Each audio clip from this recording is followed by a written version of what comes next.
Ovarian cancer महिलाओं में होने वाला एक तरीके का कैंसर है जो कि महिलाओं की ओवरीज़ में, ओवरीज़ यानी कि जो महिलाओं का अंडाशय होता है उसमें ये कैंसर होता है। ओवेरियन कैंसर में होता क्या है कि जो उसके सेल्स होते हैं, ओवरीज़ के सेल्स होते हैं, वो काफ़ी ज़्यादा तेज़ी से बढ़ने लगते हैं, उनकी ओवर ग्रोथ हो जाती है और वो इतनी तेज़ी से बढ़ते हैं कि जो नॉर्मल हेल्दी टिश्यूज़ होते हैं उनको भी डिस्ट्रॉय करने लगते हैं। ओवरीज या अंडाशय होता क्या है? ये बेसिकली फीमेल रिप्रोडक्टिव ऑर्गन्स होते हैं जो कि जो यूट्रस होता है उनके दोनों तरफ में होते हैं और काफ़ी छोटे साइज़ में होते हैं, कह सकते हैं ऑफ आलमंड। और ये इनका काम क्या होता है, जो एग्स होते हैं, जो ओवास होते हैं, उनको प्रोड्यूस करते हैं। साथ ही साथ जो फीमेल हार्मोन्स होते हैं, एस्ट्रोजन एंड प्रोजेस्टेरॉन, उनको भी ये प्रोड्यूस करते हैं। ओवेरियन कैंसर जब होता है तो इसके जो लक्षण होते हैं अर्ली स्टेज पे काफ़ी ज़्यादा डिटेक्टेबल नहीं होते हैं, काफ़ी ऐसे कुछ डिफरेंट या फिर स्पेसिफिक नहीं होते हैं जिनके बारे में आसानी से पता लगाया जा सके। और कई बार कई अलग कंडीशंस के साथ ओवरलैप भी करते हैं इसके लक्षण।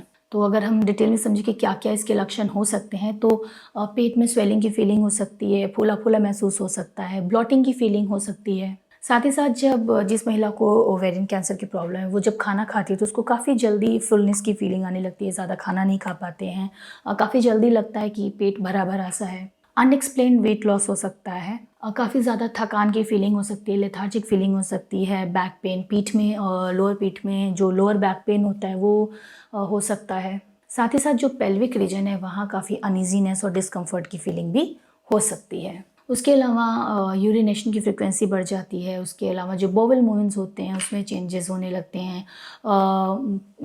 कह सकते हैं कि कॉन्स्टिपेशन की प्रॉब्लम हो जाती है, नहीं होती है तो शुरू हो जाती है या फिर बढ़ जाती है। तो ये सारे जो लक्षण हैं ये ओवेरियन कैंसर के दौरान उस महिला में देखे जाते हैं।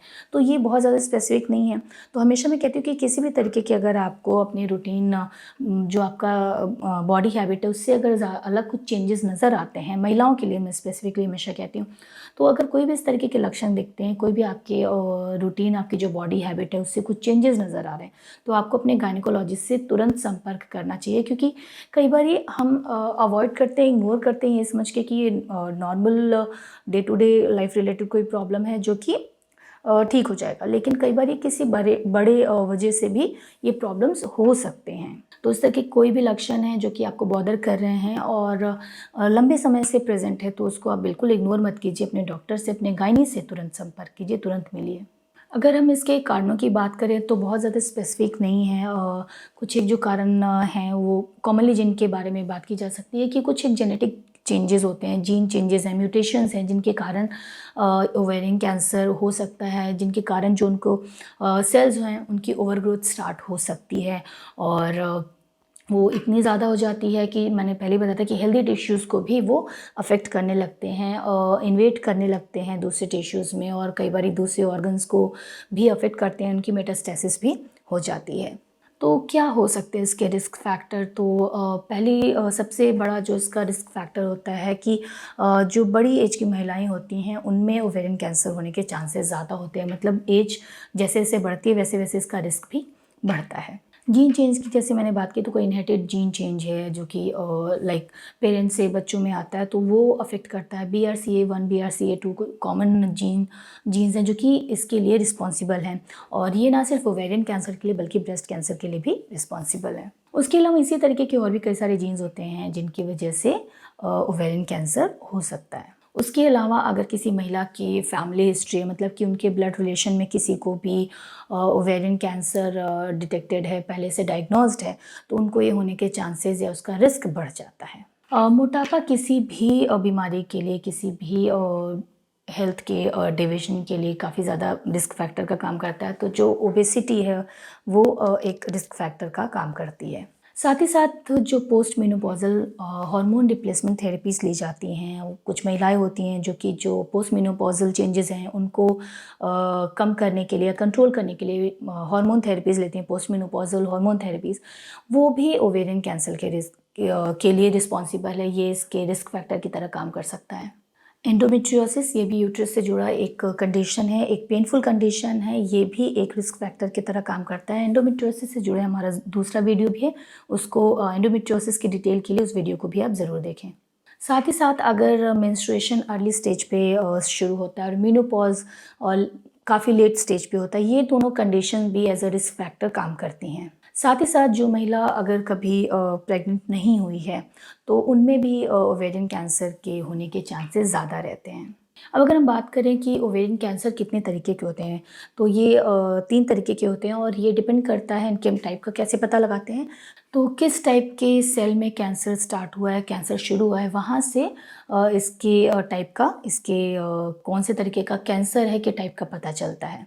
तो बेसिकली 3 तरीके का होता है। तो इसका पहला टाइप है एपिथेलियल ओवेरियन कैंसर, जो कि सबसे कॉमनली पाया जाता है और इसके और भी कई तरीके के और भी कई सारे सब टाइप्स होते हैं, जैसे कि सीरस कार्सिनोमा है, म्यूसिनस कार्सिनोमा है। देन आता है स्ट्रोमल ट्यूमर। ये एक रेयर तरीके का ओवेरियन कैंसर है और इसकी डायग्नोसिस अर्ली स्टेज पे हो जाती है as comparing to other ovarian cancers. फिर तीसरा हमारा जो टाइप है वो है जर्म सेल ट्यूमर। ये भी एक रेयर टाइप का ओवेरियन कैंसर है और ये यंगर एज पे पाया जाता है, मतलब कि कम एज की जो महिलाएं होती हैं, लड़कियां होती हैं, उनमें ये कैंसर पाया जाता है। तो अगर हम इसकी प्रिवेंशन की बात करें कि क्या हम किसी भी तरीके से ओवेरियन कैंसर को होने से प्रिवेंट कर सकते हैं, तो एज सच कोई श्योर शॉट तरीका नहीं है इसको प्रिवेंट करने का। लेकिन अगर आपको आपकी, जैसे कि मैंने बताया था कि फैमिली हिस्ट्री इसके लिए बहुत बड़ा एक रिस्क फैक्टर होती है, तो अगर आप किसी महिला के ब्लड रिलेशन में किसी को ऑलरेडी ओवेरियन कैंसर है या ब्रेस्ट कैंसर है डायग्नोस हुआ है, ऐसी कोई प्रॉब्लम, ऐसी कोई समस्या देखी गई है, तो उनको अपने डॉक्टर से बात करनी चाहिए, ताकि अगर फ्यूचर में होने के चांसेस हैं तो इसके बारे में पता लगाया जा सके।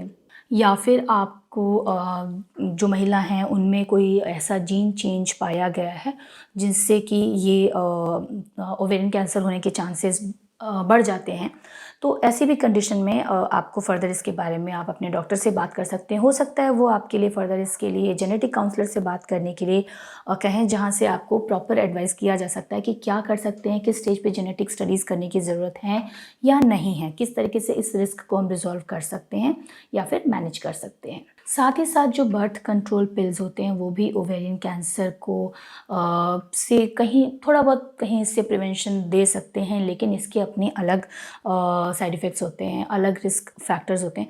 तो आप इसके बारे में अपने गायनी से बात कर सकते हैं कि क्या आपको ये लेना सही है, आपके लिए बर्थ कंट्रोल पिल्स लेना सही है, किस तरीके से लेना है, कितना लेना है। ये सारी चीज़ें आप अपने गायनिकोलॉजिस्ट से डिस्कस कर सकते हैं, बात कर सकते हैं, क्योंकि इसके इफ़ेक्ट्स देखे गए हैं ओवेरियन कैंसर को प्रिवेंट करने में। तो ये जो सारी जानकारी थी जो कि ओवेरियन कैंसर से रिलेटेड थी, जहाँ पे हमने इसके लक्षणों के बारे में बात की, प्रिवेंशन के बारे में बात की और बात की कि क्या क्या इसके रिस्क फैक्टर्स हो सकते हैं। इससे जुड़े बाकी जो जानकारी है, जैसे कि किस तरीके से हम इसको मैनेज कर सकते हैं, किस तरीके से डायग्नोसिस होती है, किस तरीके से इसका ट्रीटमेंट होता है, इसके बारे में हमने अपने अगले वीडियो में बात किया, जो आप ज़रूर देखें। और आज के वीडियो से जुड़े और कोई आपके सुझाव हैं या फिर आप और भी कुछ जानना चाहते हैं इसके बारे में, तो कमेंट बॉक्स में जाके हमें ज़रूर बताएं। मिलते हैं अपने अगले वीडियो में। धन्यवाद।